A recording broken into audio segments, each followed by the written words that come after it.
Ito yung pinakasimpleng design na napakaraming may gusto. Maganda muna tayo mga kaps. Yan o, bihon.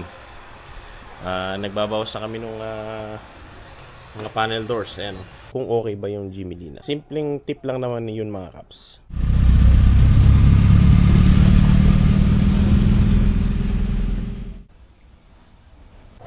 Magandang araw mga kaps. Walang araw. Ha? Walang araw. Meron? What? Hello po. Hello ko sa kanila. Yung mga panel doors na ito mga kaps, meron na siyang barnis. So share ko lang sa inyo yung isang simpleng tip lang naman para maging maayos yung finish ng panel door.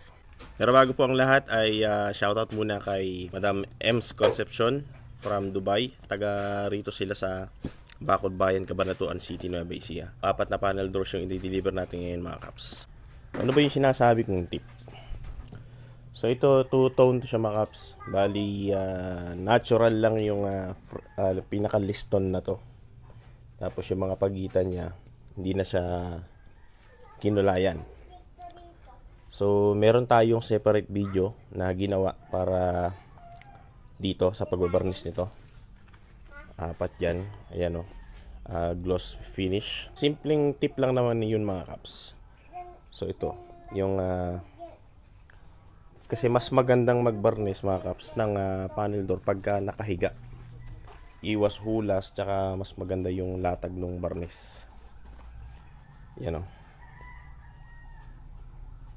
So nilagyan natin siya ng mga blocks. Yan o. Para hindi dumikit siya sa ilalim. Kasi meron na ring barnis yung ilalim nito.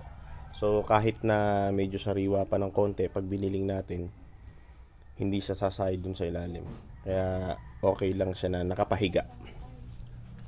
Yan mga kaps. So ito pa yung isa. Yan. Bali 4 na panel doors yan mga kaps. Kay Ma'am Ems Concepcion.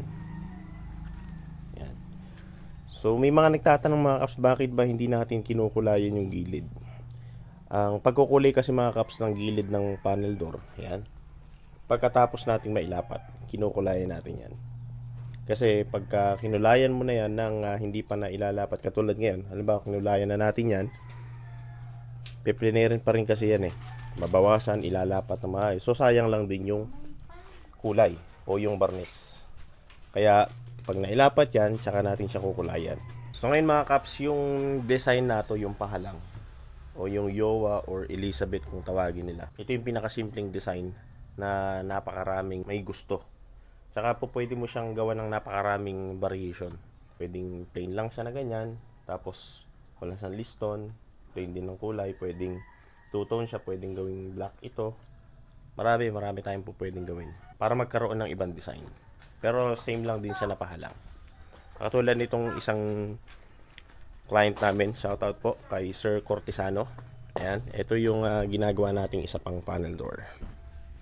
So ayan, meron siyang mga design na ito mga nara to mga kaps. Nara, maliliit lang naman na piraso yan. Ayan. Tapos meron siyang diamond or pyramid na square dito. So pahalang lang din siya. Nagkaroon lang ng ibang variation yung design niya. Diba? Para medyo kakaiba din naman. So, ito pa, Jimmy Lina wood mga kaps. So sa mga nagtatanong, okay ba yung Jimmy Lina wood? Kasi meron na rin tayong ginawa mga kaps na video regarding sa kung okay ba yung Jimmy Lina. Marami din kasing hindi kilala yung Jimmy Lina or paper tree. Jimmy Lina wood mga kaps ay hindi naman siya hardwood na katulad ng mulawin, ng yakal, kamagong, saplungan. Ito ay maiyahanay mo rin siya sa mga tulad ng mahogany, mga ganyan. Sa lawaan, red lawaan, mga ganyan. Ang kagandahan kasi sa Jimmy Lina wood mga kaps, hindi siya binubukbok, hindi siya inaanay. Basta yung kahoy mga kaps ng Jimmy Lina ay magulang. Huwag lang yung yung mura. Yung pagkalaman ng Jimmy Lina wood is madilaw, magulang. Goods yun mga kaps. Baka sabihin nila, malambot lang yan, baka marupok lang yan. Karamihan sa ginagawa natin mga kaps na mga projects ay Jimmy Lina wood. Like catre, sala set, at napakarami pa. Dining set, puro Jimmy Lina wood mga kaps. At saka ang kagandahan sa Jimmy Lina wood mga kaps ay light lang siya. Pwede mo siyang kulayan ng kahit anong gusto mong wood stain, nara, gawin mong parang lahat ng kulay. Ang kagandahan dito, pwede siyang i-kiln dry. Hindi katulad ng mga hardwood na pag pinasok mo sa kiln dryan, nagiging parang chicharon yan mga kaps. What? Itong Jimmy Lina wood, pwede siyang ipasok na parang lawaan, mahogany, yan po pwede siyang i-kiln dry, ipasok sa mga kiln dryan. Gustong gusto nito mga kaps yung nakabilad sa araw. Yung ibibilad mo siya talaga sa araw, hindi siya pumuputok na katulad ng mga hardwood. Yung yakal kasi pag subukan mong nakabilad sa araw, yun talagang nagpuputukan tsaka bumabaluktot. Itong Jimmy Lina wood, magkaroon man siya ng konting pagbaluktot, pero yun ay sa proseso na pag nagpapatuyo pa lang tayo. Yan. Shoutout sa lahat ng mga ka-woodworkers natin at sa lahat ng mga kaparehas din natin na business. At doon sa mga nag-a-aspire pa na magtayo din ng kanilang woodworking business.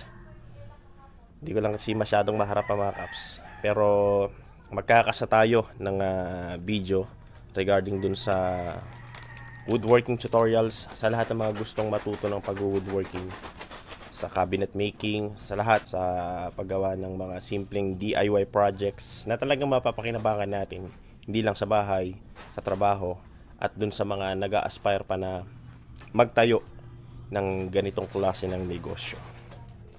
So salamat ng marami sa inyo mga kaps sa patuloy na pagsuporta at sa patuloy na pagtangkilik sa aking channel. Sa mga kaps natin dyan na hindi pa nakapag-subscribe, i-click nyo lang yung red button dyan sa ibaba para maging updated kayo.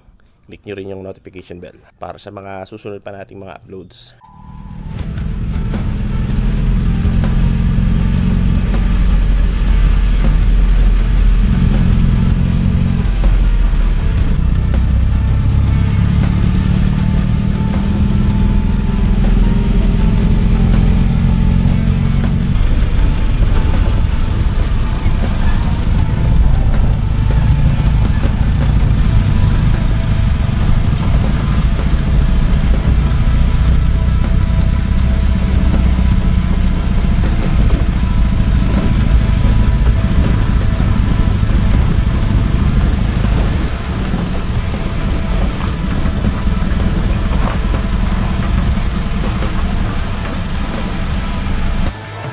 Mga kaps,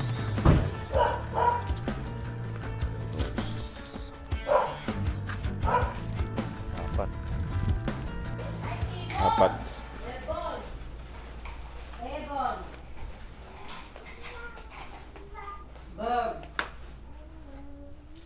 Ebon.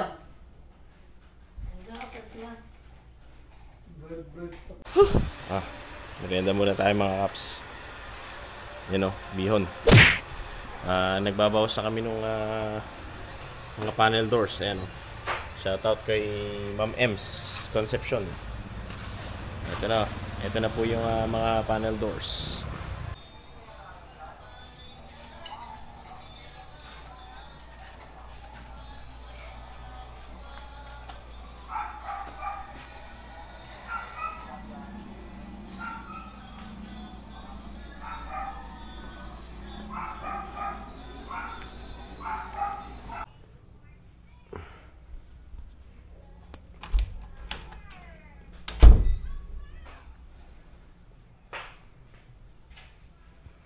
Guhit.